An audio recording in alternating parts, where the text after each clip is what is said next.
Some may find the following disturbing. Discretion is advised.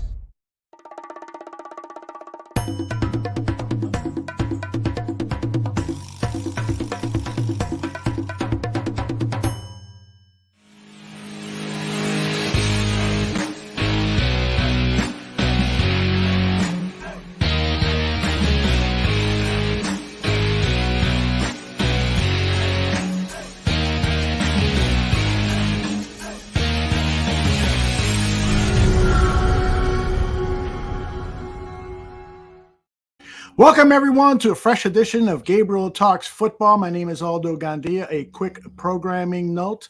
Barfly Tailgate Show is scheduled to have a show on Sunday, and they will be a very happy crew. Aaron Current won't be with us for that show. I might pop in for a little while just to help the guys celebrate this huge victory. But the man of the hour right now is Greg Gabriel. Greg, how are you, my friend? I'm obviously doing well. I don't know how to act. I mean, Yeah, we've come on this show for the last year, 50 weeks, and it's always been freaking doom and gloom and what should have been and what could have been. So a little bit of a nail biter in the fourth quarter, but turned out well. It sure did. And so, the very first question that I see is from Mr. Shorty, and he asks, Greg, are you still done with Justin? So your evaluation of the quarter. Okay, it's a good question. I tweeted something out this morning. You see if I can find it. Mm-hmm. And as you're looking for that. Read this. A little over 2 weeks ago, I wrote an article on Windy City Gridiron being very critical of Justin Fields. After 3 games, I didn't see an improvement. I don't regret writing it, as that's what I believe. But I'm glad I was wrong. His 2 games since have been outstanding.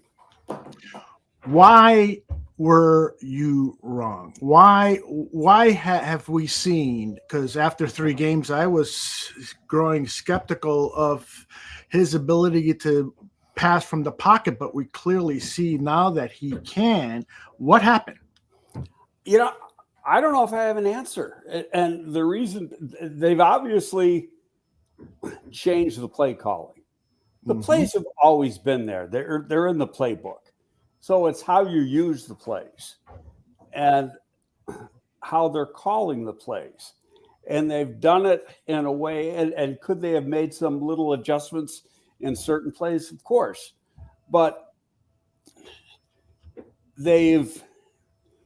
it's like Justin was playing in those first 3 games as if he was afraid to make a mistake. Mm-hmm. And then the last 2 games, it's like, damn, I'm doing it my way. I'm going out and, play ball the way I know how to play ball. And that, it's just, but guys are getting open, and so, and part of it, like last night, they used a lot of 12 personnel. So you only had 2 wide receivers on there. But because they were in 12 personnel, the defense had to be extra careful to keep an eye on Justin Fields because often he can run in that situation. And that was leaving your receivers one-on-one. And, that's like a dream if you got a good receiver. So you muted yourself. And I did that because I got the cleaning people over. So there's vacuum noises, there's sweeping noises and so forth. So I apologize for that. And Greg has informed me that he's got little ones over and so forth. So we may hear the pitter patter of steps around. I don't know what the hell they're doing out of school. It's the first thing I said. I said, why aren't you in school? I don't know. They'll take it though. Go see Grandpa. One of the things that I'm really impressed with is the fact that he's pulling the trigger on plays. Like, for instance, when we see the final touchdown that DJ Moore scored, and this is a 3rd down and 2, I don't know if he would have thrown this pass at the beginning of the preseason, the first 2-3 games. He would have shied away from that, but he showed guts here in making that very tough throw to DJ Moore at a critical point in the game. And if this ball is intercepted, oh my goodness, I would have I would have had a conniption fit, whatever the hell that is.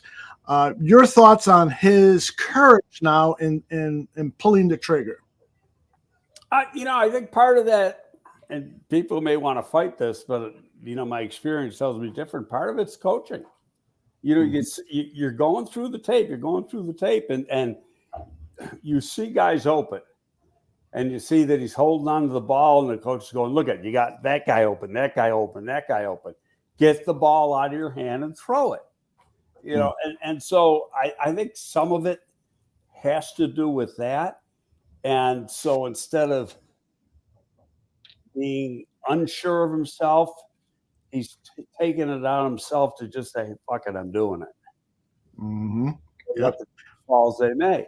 And you look at the stats over the last 2 games, and it shows 8 touchdowns, 1 interception, 617 yards passing, a 133 pass rating. Come on, I mean those are outstanding numbers. Yeah, and his numbers yesterday, outstanding, 15 to 29, 4 touchdowns, 0 interceptions. He took on a big part of the rushing duties in the second half when the first 3 running backs all left the game with injuries, and they only had the fullback left, Kerry Blasingame, who played well. Yeah. But this shows the value of a Justin Fields, a quarterback who can run the ball, and that's particularly valuable when you're. There's one thing that jumped out in that fourth quarter when he was running with the ball. Mm-hmm. He was running like, "Hey, I'm a running back right now." Mm-hmm.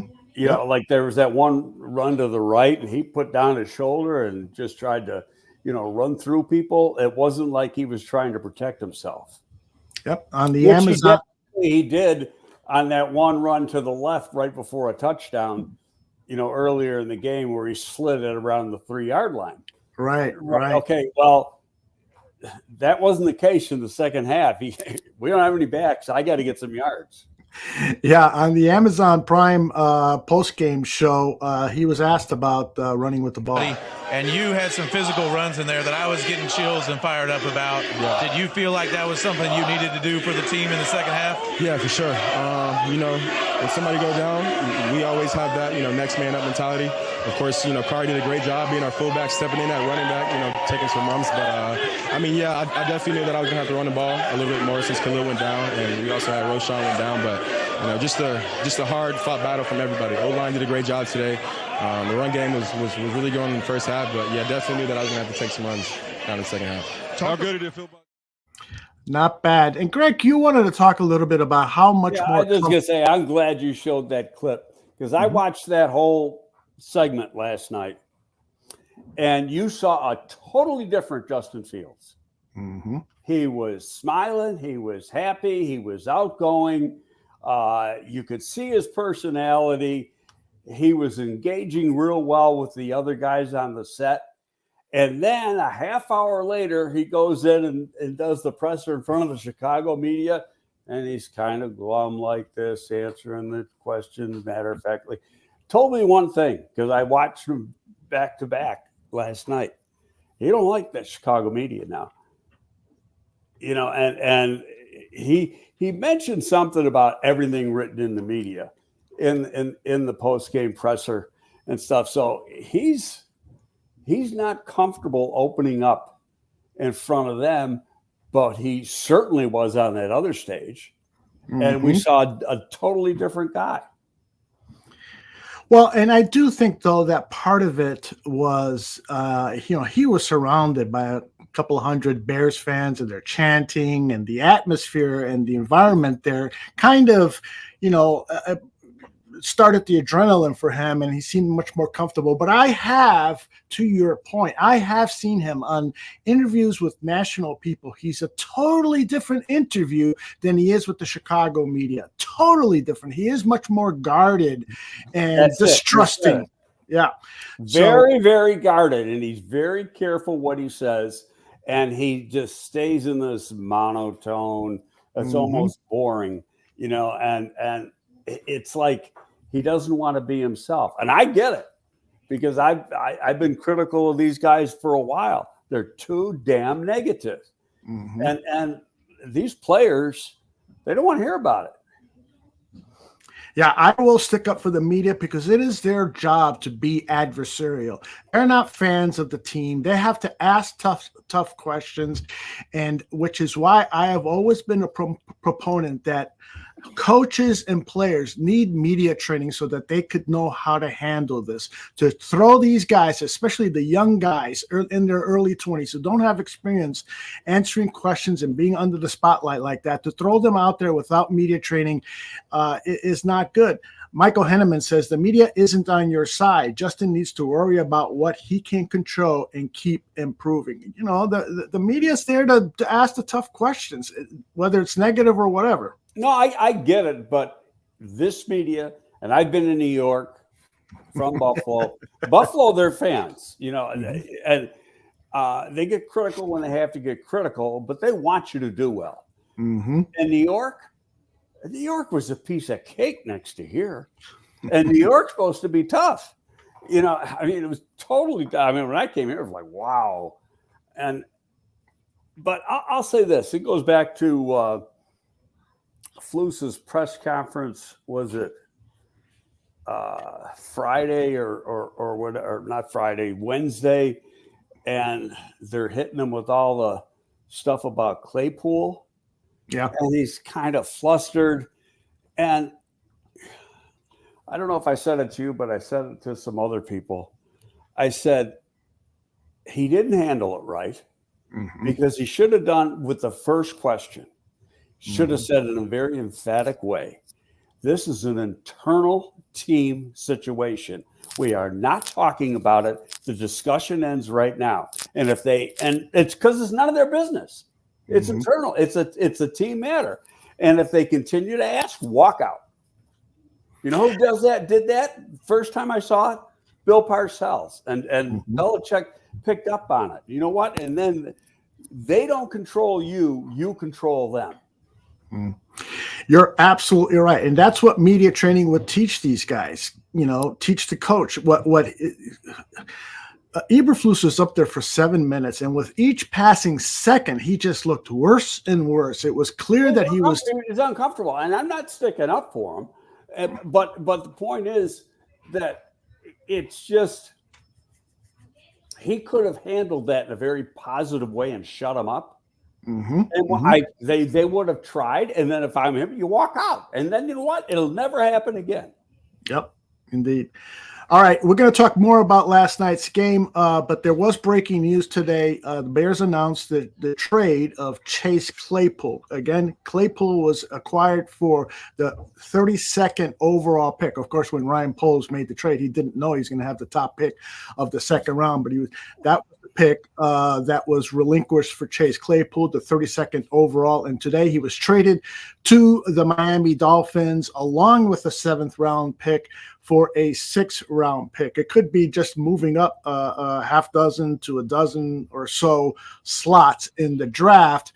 What do you think about this whole Chase Claypool situation, and how big of a strike is this against Ryan Poles?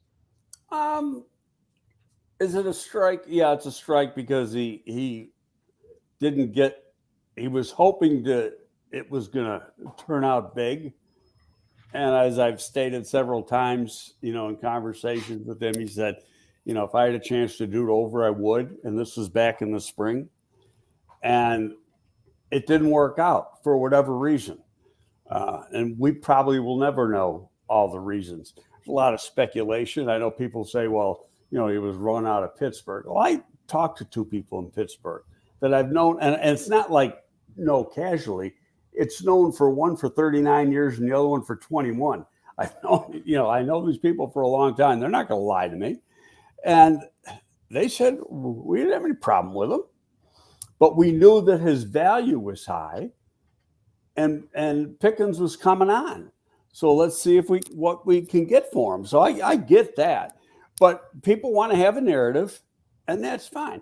Is he a perfect kid? No. Is anybody in the locker room a perfect kid?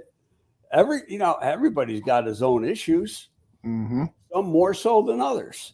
Yeah. So, but, I'll tell you, if he would have hung with it too long, then it would be a bigger strike against him than it is now. You know, you see the error of your ways. You got to do what's right for the team, and he did it as quickly as he could. Mm. And you knew as soon as they sent him home last week and didn't let him dress, you knew you weren't getting anything. Yeah. So exactly. they salvaged something. Yeah. And you, tell you the truth, I think the trade was done last night. They just announced it this morning only because of what he said, you know, last night when he said, you know, I wish him well, everything else. So I think it was already a done deal.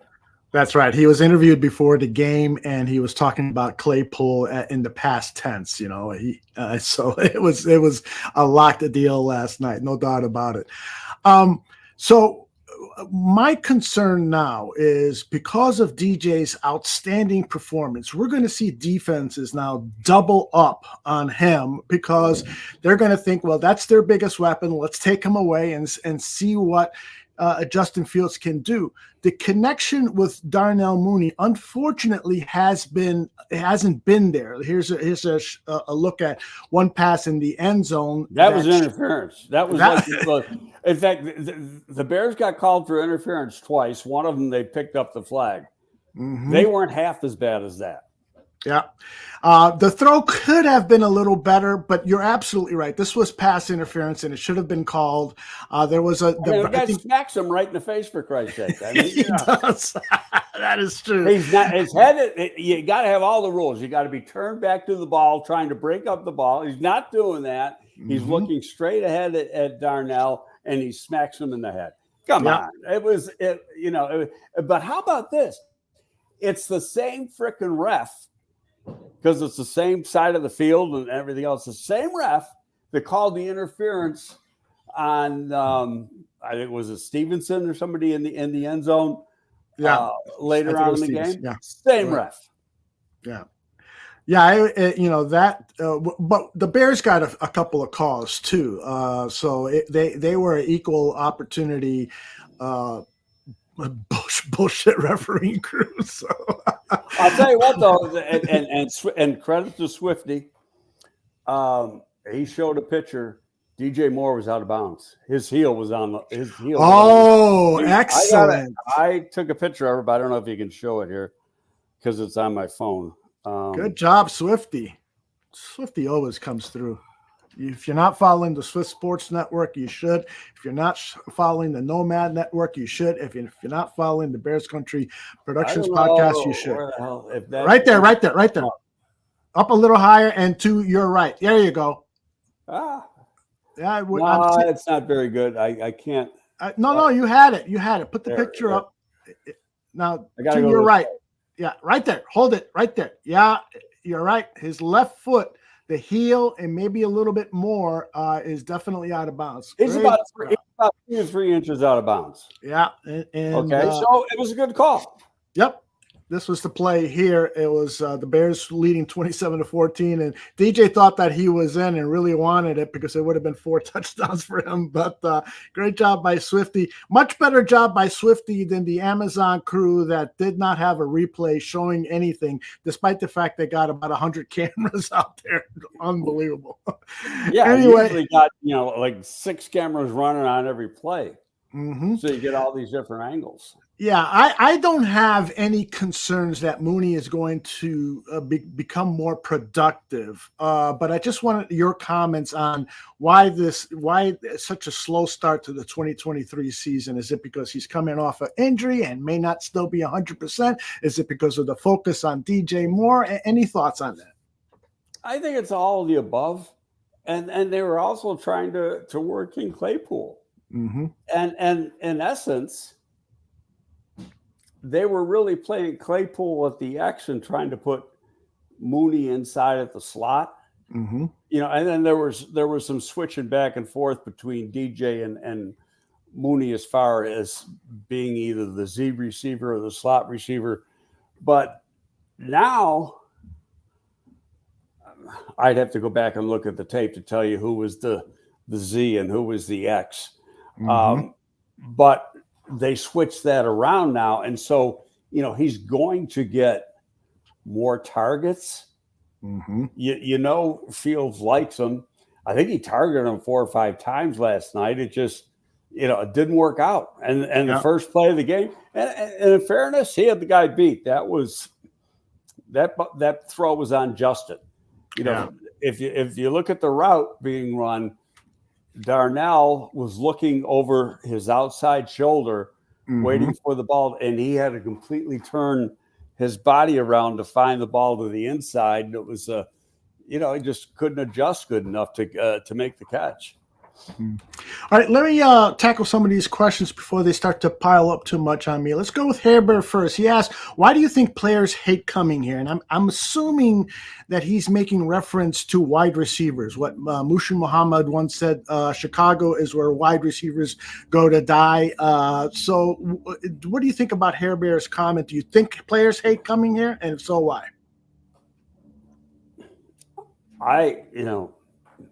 We never had a problem bringing players in when I was there. And Moose was one of them.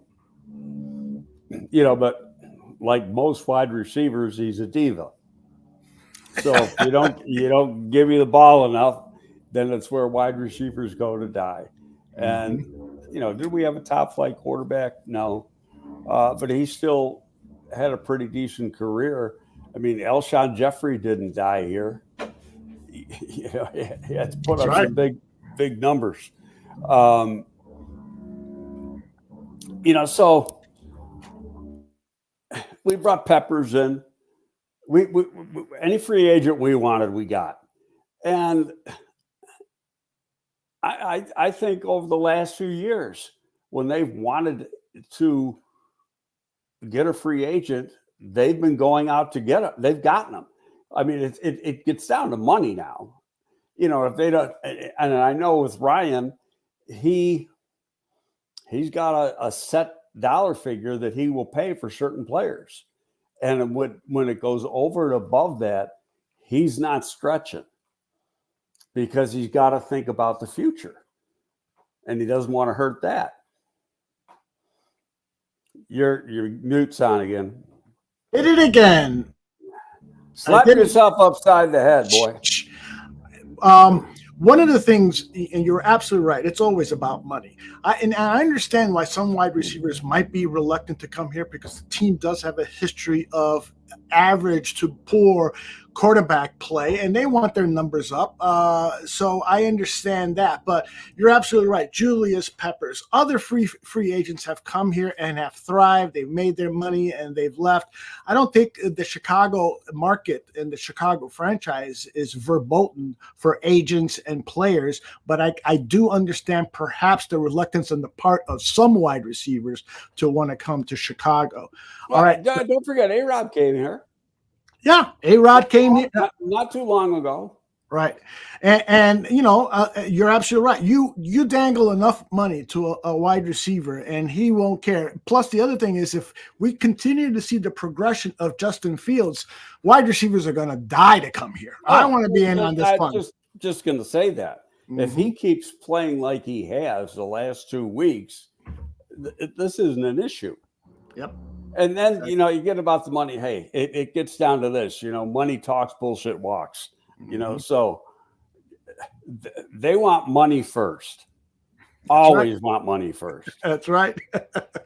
T-Pocalypse says, and this is something we've said before, this team hadn't played all preseason together. Why would they come out playing good? Do you want to expound on that? Because I think a lot of fans, forget the fact that this team didn't have the proper preparation to come out of the gates and play at a high level. And perhaps they're slowly building up to that. Well, in fairness, they still haven't. They haven't played a game with a complete first unit on both sides of the ball. Ryan Poles alluded to that in that impromptu presser a few weeks ago. He said, "Hey, we were dealt some cards in preseason that we couldn't do anything about, and we had to do what we thought was best. That's why certain guys didn't play in the preseason, and that affected play." It sounds like an excuse. It really is an excuse. He's given facts. But I think they all thought, ended up being falsely, that they'd play better. So they didn't. But you and I, we watched every game. We talked the day after the Tampa game, and that was a game they could have won and should have won. Last week, they could have won and should have won, and yesterday they did won. So we could be, we're not, but we could be 3-2. Absolutely. Okay, so it's I go back and I kept thinking about this, going back, and I go, last year Detroit started off 1-5 or 1-6, and then went on a roll. Now, is this team going to do that? Well, they still got to get more guys back. Yeah. Like right now, they don't have a secondary, and how long? It's like you line up to go in the secondary, you're going down. Somebody got the voodoo curse on that, and so. When are they going to get a healthy secondary? Johnson's been out a couple of weeks with a hammy, but they didn't put him on IR. So that tells me they didn't think it was going to be a 4-week injury. So maybe he's able to go next week against Minnesota. But they got to get another receiver. EQ got a hammy yesterday. I'll tell you the one thing, Jimmy Arthur's got to be blowing his mind right now, the strength coach, because soft tissue injuries, pulled muscles, are generally on the player that gets hurt. It's because they're either not eating right, they don't have enough liquids in their body, and that causes the strain. Oh, interesting. So Rusty, when Rusty was here, and Jimmy's a protege of Rusty, and Jimmy was the assistant then. That's what Rusty preached. You've got to fill up on liquids during the week. And he goes, because nothing would piss him off more than a pulled muscle, and he kept saying that's on you. You take care of yourself. That's not going to happen. Yeah. So I got to drink more liquids and also exercise for a chance to pull a muscle. All right. Tim Willis says he was encouraged by the play in the trenches. Larry Borum has been a great in relief. Tevin being back was a massive boost. And aside from a few bad snaps, Whitehair is a massive upgrade at center over Patrick. Do you agree with this assessment of the offensive line? First of all, in that first half, I thought they graded A. Maybe A-. And I saw Bill Zimmerman say, people are saying Borum played good. He stunk. Well, Bill, I think you better learn how to grade tape. Yeah, Borum had a good game. Did he get beat a couple times? Yeah. He's going against a real good pass rusher, a guy who was the number 1 overall pick in the draft. You're going to get beat sometimes. But his run blocking was good. The line as a whole, Tevin did give a boost. He was on a pitch count now. I think he played 37 snaps, and I don't even know if they wanted him to play that many, because he hadn't played in 6 weeks. Yeah. But he got through the game. Carter I don't even know if he's practiced on the left side or not. He had to play, part of the third and fourth quarter at left guard. And really held his own. I know he can play right guard. I haven't seen him on the left side in a while. Played left tackle in college. Montez gave Wright a run for his money a few times in pass blocking, but overall he played good. Overall I think both lines won. And when you look at that defensive line of Washington, those are studs. Those are 4 really good dudes. And then you bring in the 5th guy, Ridgeway. He's another horse in the middle. That's a tough guy to block. So that's as good a group as they will play all year. If not the best group. I have to agree. That was a great test, and I think the Bears' offensive line gets a good score.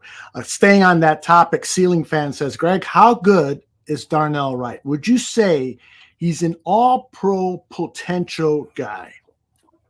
Oh, without question. But I thought that before the draft. You know, he's so freaking strong, and I didn't give him, when I was doing my early evaluations on him, the credit for the athleticism that he has. He's Adios. Sorry, I'm telling the cleaning crew. You got to speak Spanish, right? Yeah, you know, it helps. I lost my train of thought here. Excuse me, Darnell Wright. He's a hell of an athlete. You see him out in space. He can run. He can change direction. He can adjust on the move. I think it's just a matter of him getting play time. And I think it might not be next year, but it could be that he's going to be one of the best right tackles in the business. Just to get a little technical here, and I'm a student of the game, I'm learning from you and others. It seems like when he gets beat, it's because he's leaning too far forward. Some of that it's positioning, you know, and sometimes you get into bad habits that you had in college. Your offensive line play, a lot of it's about angles, and you know, taking the right when you do your pass set, it's taking the right angle, and sometimes you got to change it from week to week when you study the film to see how your opponent likes to pass rush. But the one thing you don't want to do is turn your shoulders and give up the outside. You're dead in the water. Yeah. You know, so you got to have a good punch. You got to be, if you can knock the guy off his charge and make him redirect a little bit, that's a positive. But, you know, it's trial and error with some of these guys. They got to go through it. And so each week, I mean, hell, he's played, 5 games now? And each week is a new learning experience. And the good thing is he's been playing against some really good guys. Yeah. So he's going to learn from that. And, you know, you just hope that you don't see him make the same mistake twice. You got to live. Braxton went through it, you know, last year. And the biggest problem he had was with his anchor that we all saw. Well, the biggest improvement with him before he hurt his neck was his anchor. He wasn't getting bull rushed at all. Somebody told him he got bull rushed in one of the preseason games, and somebody made us think about it. But when the bell rang, he was never getting bull rushed. I've got questions in the queue here from Jeff, Bear Truth 9, Taurine, T-Pocalypse, is that Fla Bears fan, Free Palestine, and another one from Bear Truth. So keep them coming. I want to ask Greg about this. It was actually, I think, a comment as well. On today's ESPN football shows, in fact, I think I got the question queued up here. Let us see. Oh, there it is. It's from Turin. Greeny and Chris Canty are demanding that Fields be traded today. Did you saw that? I saw it really right before we started, and I said, and I kind of retweeted it, reposted it, and said, and this guy played in the league? I know, right? So, you know, it's...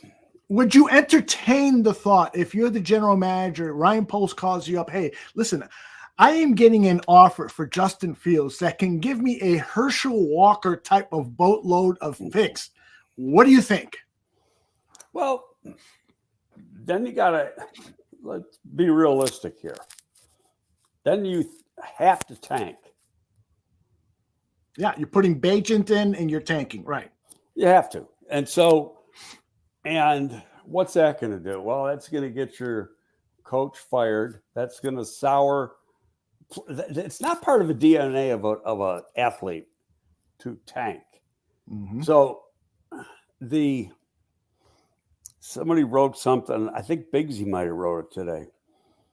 And he said he talked to an assistant GM about tanking. He said, well, how can you tell if a guy's tanking? He said, well, you fire the play caller and if, on either side of the ball, which would have been, like if Flus or Getsy got fired and right. Yeah. Little things like that can show you that, they're trying to tank. They're not trying to win.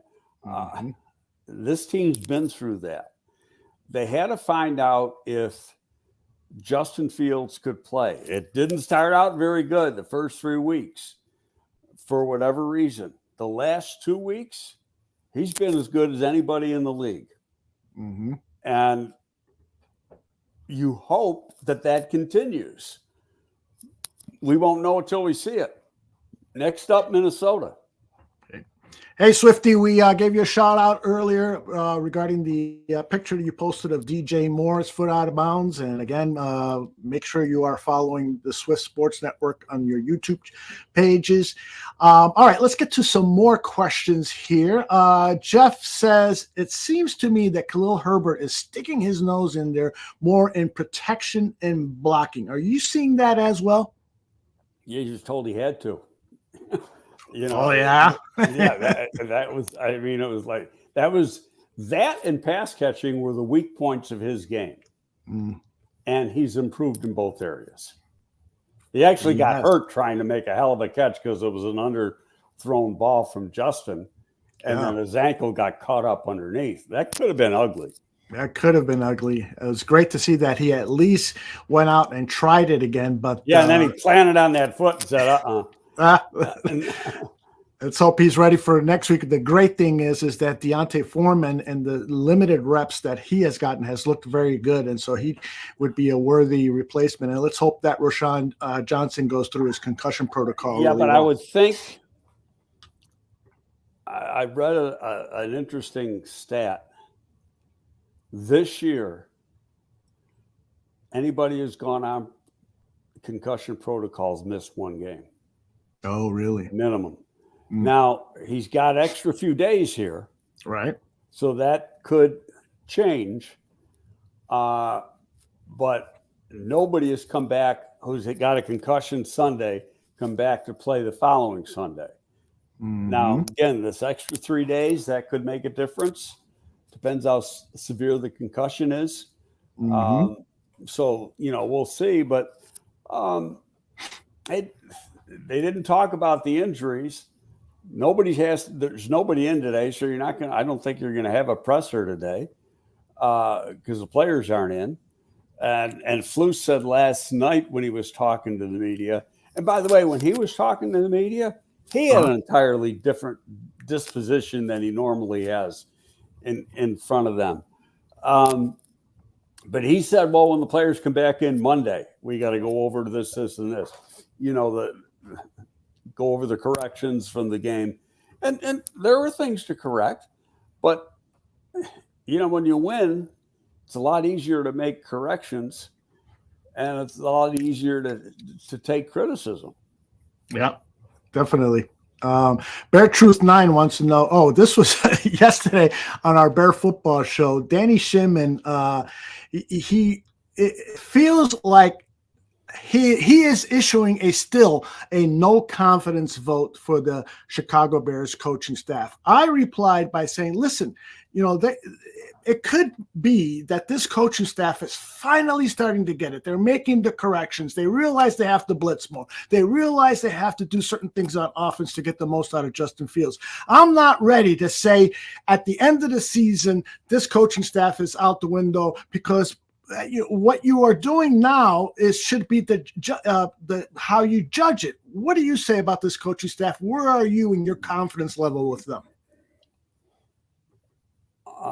It's basically I don't know. I never thought for a moment, having worked inside that building for the better part of 10 years, that they were going to get, the rumor had it that if they lost, Flus was going to get fired today.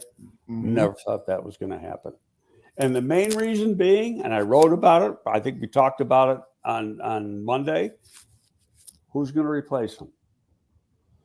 There's not anybody on this staff that you could say could they instill confidence in a whole team, and you don't want the season to go out the window. And listening to Flus last night, he just said, I just keep relaying the same message. We're going in the right direction, and we're getting better, but we haven't seen the fruits of our work yet.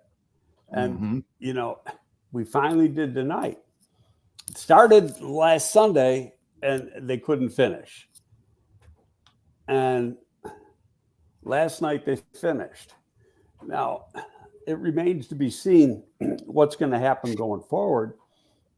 But you hope they can follow that up with a real strong performance against Minnesota. Right. And you would think that at home, in front of the home crowd, they're going to want to be fired up and have a strong performance. Right. Yeah, there's no doubt at all that Matt Ebereflus has made mistakes. He should have been blitzing games ago. He should have handled the Chase Claypool thing better. But I believe that when you have somebody in your organization, whether it's a football team or whether it's a corporate job or whether you're running a neighborhood store, that when you have an employee, when you have someone on your team, you try to develop that person, even if it's a head coach, even if it's a person in authority, that you don't immediately, like so many of us fans do, oh, wow, they lost 4 in a row. Get them out of here. They lost 14 in a row. I understand. That's Chicago. And I'm not trying to degrade the people from Chicago. They're great fans and great people. But and part of it is the media we have here. And when I'm talking talk radio and print media, there's a heavy proportion of them that are strictly negative people. And I don't care what the frickin' sport is. Basketball, football, baseball. They all they want to do is fire people when it isn't going right. Right. And you keep firing people, you're never going to get it right. Hair Bear told me that very same thing on X yesterday when I was having a discussion with Nomad about it. Hair Bear said, constant changing the coaches every couple of years isn't going to help this team. And so, maybe he is speaking some wise words there as you are. Well, here's what happens, Aldo, and people don't realize this. When a coach comes in and they want a system, more so probably with defense than offense, but in this case, it's both. You're loading this team up, the people you're drafting, the people you're signing as free agents, etc., with guys that are scheme fits for his defense. So the body types, the size, the speed, everything. And offense, we've seen it with the people they draft. Athletic offensive linemen. They're not going to take. Remember Aaron Gibson, who was here when I was there, who couldn't get out of his own way, but he was a big power guy, and that guy can't play in this offense. So you bring in a whole new crew. You might be shifting half of these, sweeping half of them out the door because they're not going to be scheme fits. And that's not good. Yeah. Because you're just throwing away money. Absolutely. Nick says, I understand the point on coaching changes, but this staff has shown itself to be weak. Weak how, Nick? Because, I don't think any of the players are loafing. I don't think any of the players have zoned out. I don't, he's been weak in terms of not handling the media with more authority. That is true. But maybe he could have handled the whole Chase Claypool thing better, as opposed to maybe not be so much of a friend and instead tell him, shut the F up and play football here or you're gone. Perhaps. We're not a fly on the wall, so we don't know. But I'd like more context, Nick, when you make the accusation that the staff has shown that they're weak. Okay. I want to comment on that too, because there's been a lot of false narrative going on. And the narrative is the coach has lost the locker room. There has been no evidence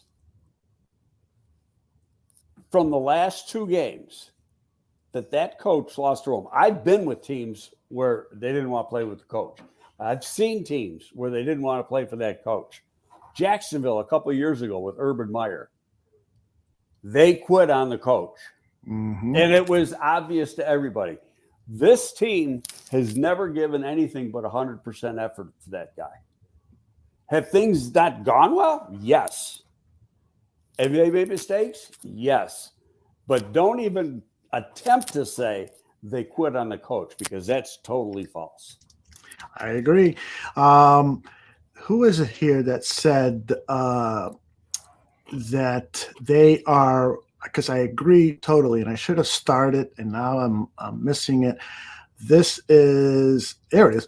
Free Palestine says, I'm a fan of Flus, but Flus was not a head coach coming in. He is learning while his new staff is learning there on the new job. I agree with Free Palestine that Ebereflus perhaps, I should put it, perhaps was not ready to be a head coach, but he is showing that he can make changes. I love the defensive game plan they had yesterday, particularly when you consider that they had 3 non-starters in the defensive backfield. I mean, actually, you can say 4 at times, but it was, it was crazy.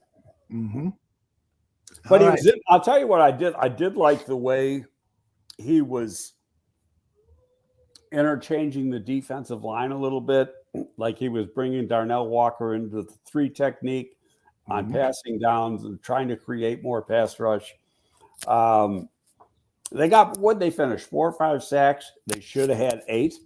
There was 3 misses, Yes. which is something you got to clean up. I mean, that's not acceptable. You got a guy boxed in, and you got your hands on him, get his ass down. Indeed. Bear Truth 9. If we win the next 2 games, could you or Greg see the Bears trying hard to find a reasonable upgrade with a value of, say, a 2nd-round pick? Make a trade before the trade deadline to make a push for the playoffs if this team is all of a sudden 3-4. What do you think? Well, number one, they're going to get a lot of players back off the injury list, which is going to upgrade the team itself. Number 2, I can't see Ryan giving up a high pick for anybody because he covets those draft. Now, he did give up a high one for Chase Claypool, and he got burned. So, but he didn't think it was going to be that high. Yeah, especially when you look at where the Bears were in the standings the day he made the trade. Okay, you got to discount what it was, January 5th. It's the day he made the trade. So, there's names that could come available. Washington, for instance. Chase Young's out of contract. And how much more money do they have to put into the defensive line? They're already paying 3 guys. Right. So, and we talked about him during the summer, and they said, well, you ought to trade for him now. And I was adamant against it. I said, no, you can't. You got to see, this guy hasn't played in 2 years. You got to see what he can do. You can't guess, especially when he, coming off the injury, he had a severe knee injury. And, Herb Street last night said it, and Herb Street and him are friends. They're both Ohio State guys. He said, today's the best I felt since the injury. And you look at his play, he played pretty good yesterday. I mean, a consistent charge. One of those 2 defensive ends could be available. Is Washington going to pull the trigger at the trade deadline? They could. But here's the thing. If you go back to history, it's only up until 2 years ago the trade deadline in the National Football League was a non-event. Right. You go hockey trade deadline, baseball trade deadline, basketball trade deadline. They got specials on all day on the NBA network, the NHL network, Major League Baseball network about who's getting moved. Hockey, there might be 50 moves made at the trade deadline. Well, in the NFL, you get one snore, Yeah. And the last couple of years, there's been a few more. I mean, the Bears made 2 last year. They traded Roquan, not necessarily on the date, but in the week leading up to. Roquan, and then traded for Chase with the pick they got from Roquan. So, and some other trades were made around the league. So I think it's not another day on the calendar anymore, but it's still not close to what the other major leagues are. Right. And I don't know if it ever will be.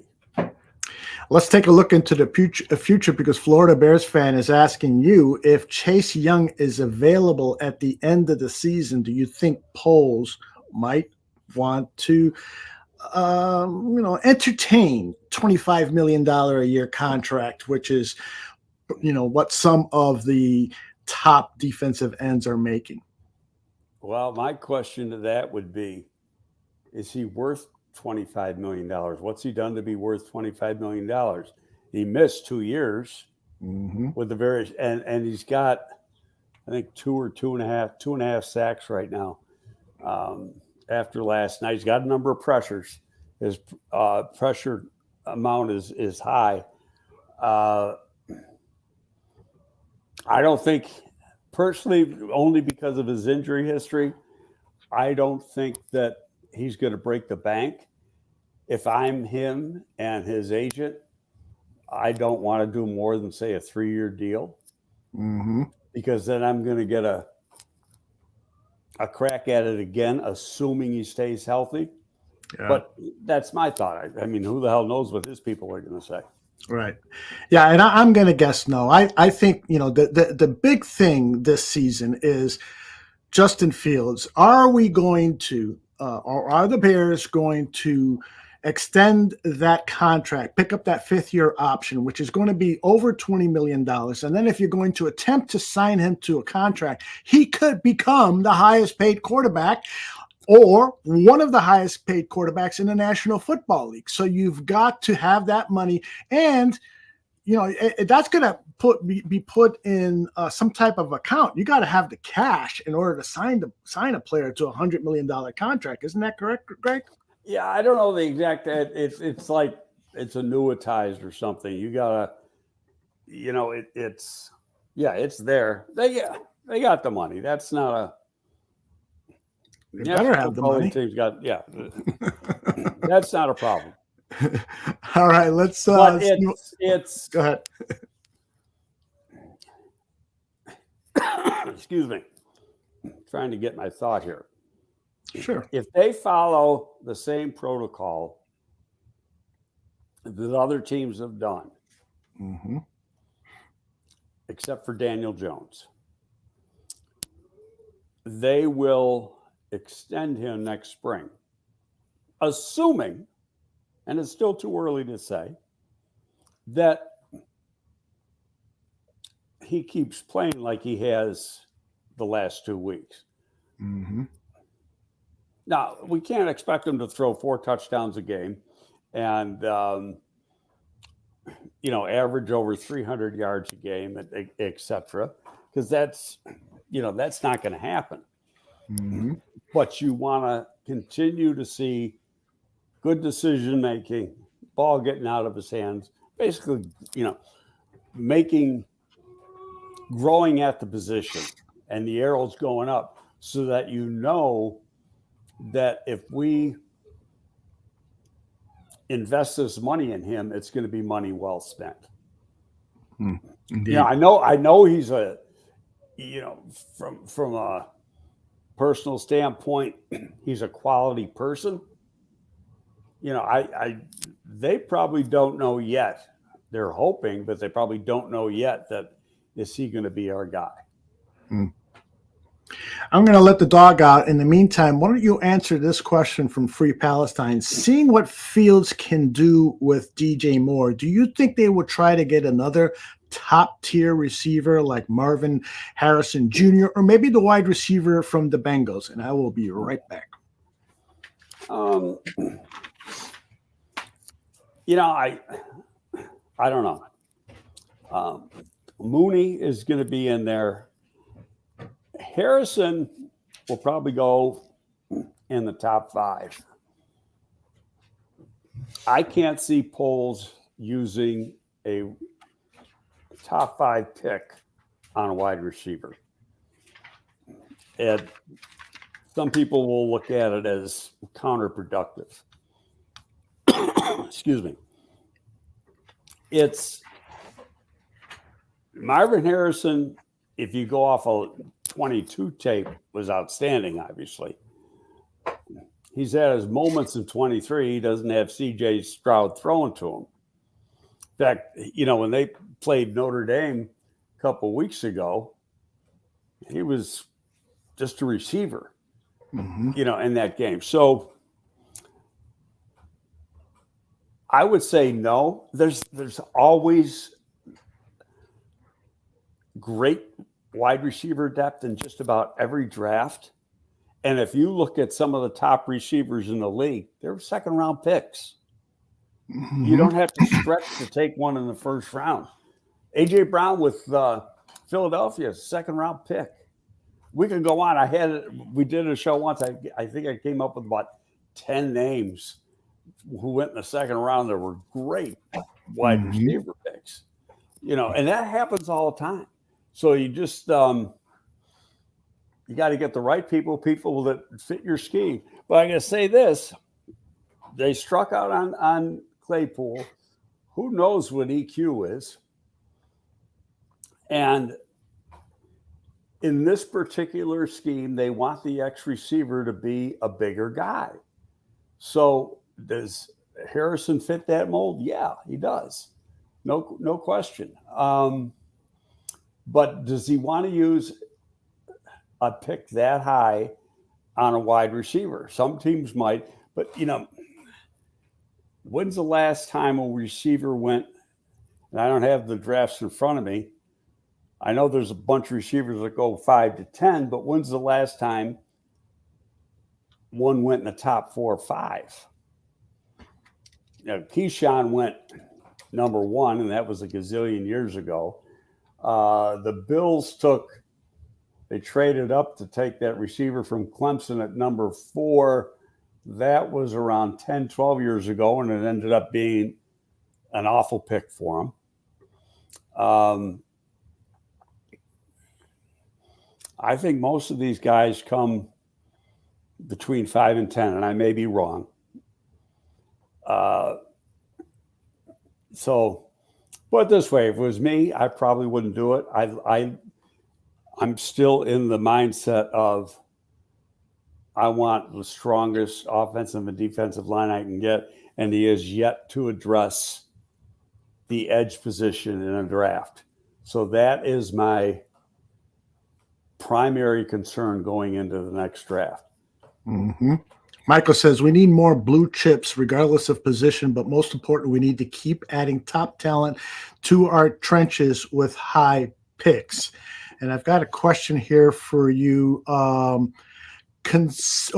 Let's get back to Justin Fields. Zach is asking this question. Zach has been very critical of Justin Fields, and he writes here, given the slow start of Fields and his recent display of productivity, what expectations does he have to meet for Ryan Poles to stick with him? I assume that decision will determine Poles' career as well. So what is it that, place yourself in Ryan Poles' shoes, and you're saying this to yourself, okay, what is it that I need to see from this guy before I make this monumental decision for this organization about whether to keep him or not? Is it wins? Is it personal performance? What do you think? Well, wins are a team thing. He could play a great game and they could lose the game. Last week, perfect example. The defense lost that game. I think it gets down to he's got to continue going in the direction he's gone the last 2 weeks, where he's shown for the first time since he's been here what he's capable of doing.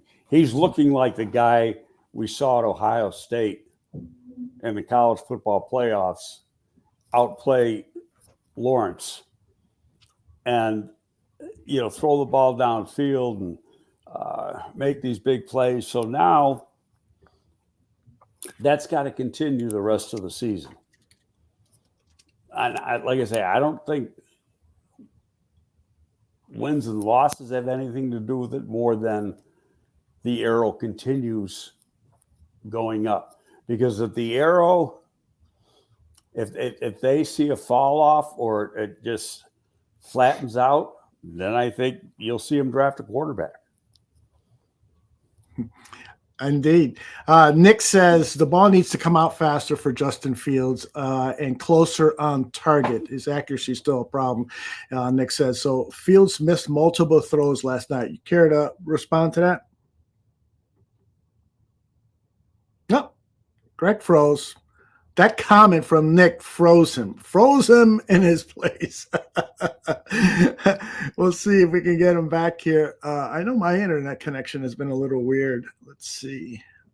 I'm going to remove him.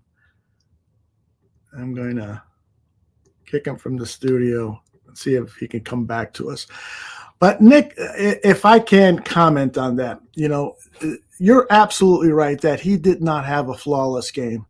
Watch the NFL games this weekend and tell me, if Patrick Mahomes doesn't miss some throws, if who are the other great quarterbacks in this league, Herbert, doesn't miss some throws. To say that because he was less than perfect in his accuracy, all the quarterbacks miss throws. Greg, you're muted again. I see that did you hit something? Because I'm not hearing you. Yep. So, we have to take that into account. I've been watching football for decades and decades, and Terry Bradshaw is in the Hall of Fame because he had receivers like Stallworth and Swan who made tremendous catches out of his inaccurate throws. So I'm not going to, I would love for Justin Fields to throw everything right here or the perfect back shoulder plays and so forth. He didn't. But the fact is that he threw 4 touchdown passes yesterday. And could he have had a 5th, maybe even a 6th with some better throws? Yes. But again, there are not any quarterbacks in the National Football League who have 100% accuracy. And the other good thing about Justin Fields is that we have to appreciate is we're down 3 running backs. And then all of a sudden he says, I got to start running the ball. And he ran the ball like a running back. He put his shoulder down. He was picking up extra yards after first contact. And that's a valuable asset to have in a quarterback. So, I think we need to, I think all of us, really need to pump the brakes. We've gone through, and I know that people like Swifty, his devoutness to Justin Fields has been unequivocal, and the same thing with Nomad. But most of us fans need to, we need more than 4 or 5 weeks of watching games in order to make a proper evaluation of Justin Fields. Greg, I just went on a tirade there. First of all, can you hear me? I hear you, and that camera that you're using now is razor sharp. You look great. Well, I'm using my phone. Mm-hmm. Okay, that works well. All right, I want to move on to some other questions here. James Ford. Breaking out. Can you hear me when I say James Ford? Why do you think they aren't playing Deontay Foreman? I only heard part of your question, and that was Deontay Foreman because you were frozen for a second. But why aren't they playing? Yeah. I think he doesn't have any value on special teams. Travis Homer does, and they only want to have 3 backs active, running backs, not including the fullback, active on game day. And so he's the odd man out. But given the injuries yesterday, that may change because they were without a running back at the end of the game. He's going to be up next week regardless. There's no question, because Roshan might not be out of protocol, and I think Travis Homer had a hammy. Hell, they might have to go out and sign a running back. Mm-hmm.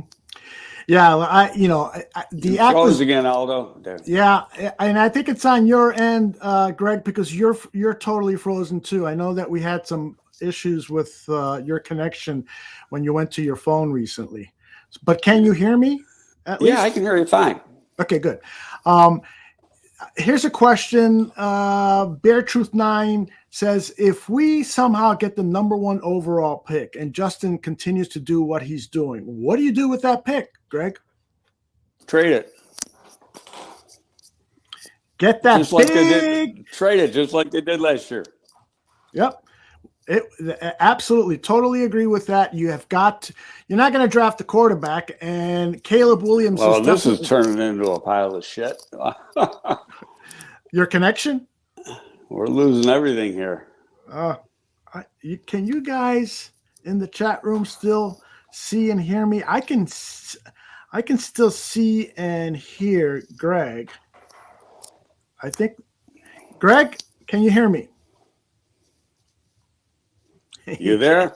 Yeah, I'm here. You know what I'm going to do? I'm going to call AT&T and get a new router. Maybe that'll. Yeah, I think that'll because that router's 5 years old. All right. Maybe I need a new one. Yeah, I think you do. Let's end the show here, Greg, and okay. We will do a show in the middle of next week, correct? Correct. All right. So and we'll let everybody know the best way to stay on top of what we're doing here at the Barroom Network is to subscribe to the channel, the YouTube channel, and subscribe to the channel, and also on our audio podcast. You can listen to the shows on audio only. If you care to, just go to wherever you get your podcasts and type in Barroom Network, and all of our shows will be there. We've got some shows actually that are not on video, like Bulls Gold. So if you're a big Bulls fan, the guys who do that show do a fabulous job, get great interviews and so forth, and they're really very knowledgeable on the game of basketball. But we've got more Chicago Bears programming here on our YouTube channel, and that resumes on Sunday with the Barfly Tailgate Show. Hope you can join the guys. It will be a very festive show, and I will pop in to say hi, and because I'd like to see the smile on their faces. And I like to see the smile on your faces too in the chat. Thank you all for being a part of the show. I apologize for the technical difficulties that we had at the end and unable to get to your questions. Let me see if I can answer a couple of these. Let's see. Larry T says you guys should buy a Kansas City Swiftie jersey for the Swiftie Sports Network. That way, no one will make the mistake about him and Taylor Swift. Free Palestine. I'm a fan of Flus. Oh, we got that one already. Peasy. Considering the roster turnover and injuries, what percentage would you say the limited preseason reps caused the slow start to the season? We talked about that at the beginning of the show, PZ, and it definitely had a lot to do with it. And that was an excuse that Ebereflus told the media about, and he was right. It had an impact. And when you are collecting so many new players and then you have injuries to a lot of those new players, it's almost impossible to have expectations. You should not have expectations that they're going to get off to a great start. Unfortunately, we had the Green Bay Packers, the first game on the schedule, and we saw, when the team performed like it was a preseason game with so many of the starters in the lineup for the first time. Zach's question that we never got a response to: what are the expectations that Justin has to meet for Ryan Post to feel confident about having him back next season and signing him? I think that it has to do with, not blowing fourth quarter leads or leading a team to fourth quarter victories. That's an important part of a quarterback's job. there could be mistakes going on around you, but if you are a great quarterback, you're going to figure out a way to win some games in the fourth quarter on your own or with your receivers and so forth, despite the fact that you may have fumbled or somebody else may have fumbled. So he has to get to that next level, I think, before you start talking about, $200-300 million contract. Any other final questions here? And I think that's it. So I will call it a show for today.